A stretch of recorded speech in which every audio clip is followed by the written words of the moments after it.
जय गुरुदेव। एक विश्लेषण। जीते जी मरने की कला।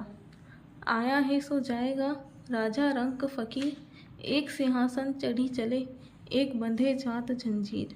इस संसार में जो भी आया है, चाहे वह राजा हो, रंक हो, धनी मानी हो, गरीब हो या फकीर हो, सबको जाना पड़ता है।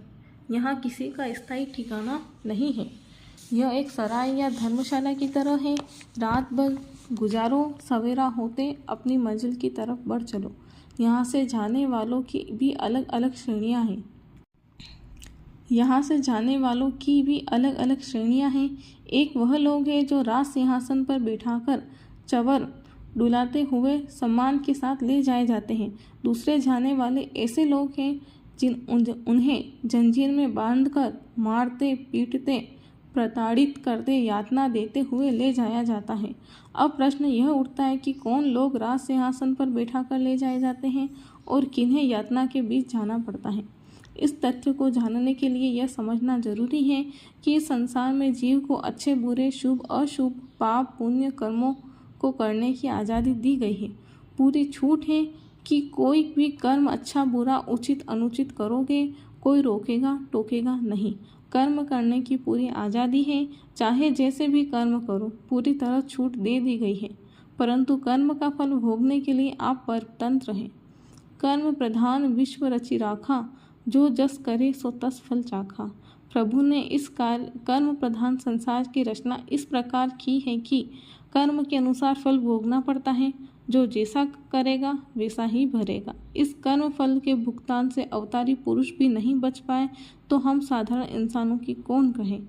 इस मानव तन को पाकर जो लोग इसमें मिले हुए अधिकार का सदुपयोग करते हैं, अपने आचार विचार, चाल चलन, रहनी गहनी, कर्म कर्तव्य, मानवोचित आचरण के अनुरूप रखते हैं, अपना कर्तव्य और जीवन का लक्ष्य सदैव याद कर उसकी पूर्ति के लिए सतत प्रयत्नशील रहते हैं और अंततः मानव जीवन के परम लक्ष्य की प्राप्ति करते हैं, वही मृत्यु के बाद सम्मान पूर्वक राज सिंहासन पर बैठा कर ले जाए जाते हैं।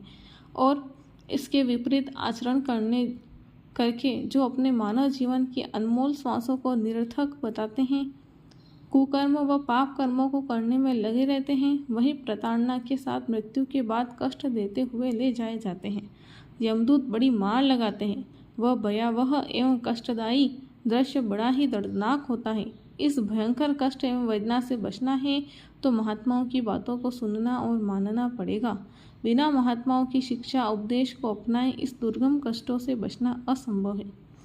मानव शरीर प्राप्ति का एकमात्र लक्ष्य है जीते जी प्रभु प्राप्ति। प्रभु प्राप्ति का लक्ष्य एक ऊंचे वृक्ष की भांति है। उस लक्ष्य को कौन प्राप्त कर सकता है।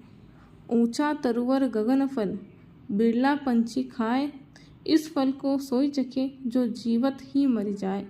भक्ति और परमार्थ का पेड़ बहुत ऊंचा है।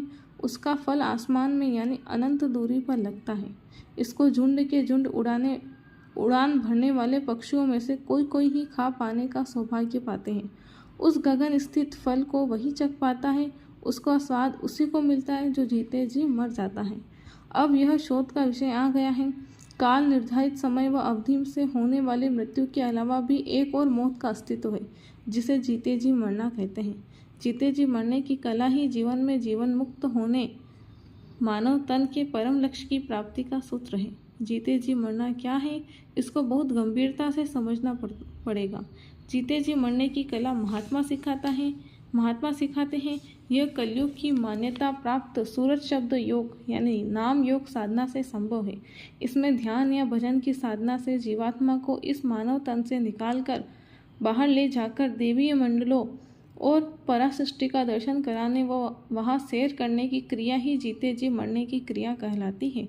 सभी महापुरुषों ने अपने अपने शिष्यों को, अनुयायियों को सचेत किया कि जीवत मृतक हो रहो, तजो खलक की आस, रक्षक समरत सद्गुरु, क्यों पावे दुखदास। जय गुरुदेव। परमार्थ की चाह होनी चाहिए। परमार्थ लगन से बनता है। मन से हार नहीं माननी चाहिए। लगे रहोगे तो कभी न कभी मन वश में हो जाएगा। जब तुम संसार से उदास होने लगोगे तब तुम्हें हर चीज़ समझ में आने लगेगी। जय गुरुदेव।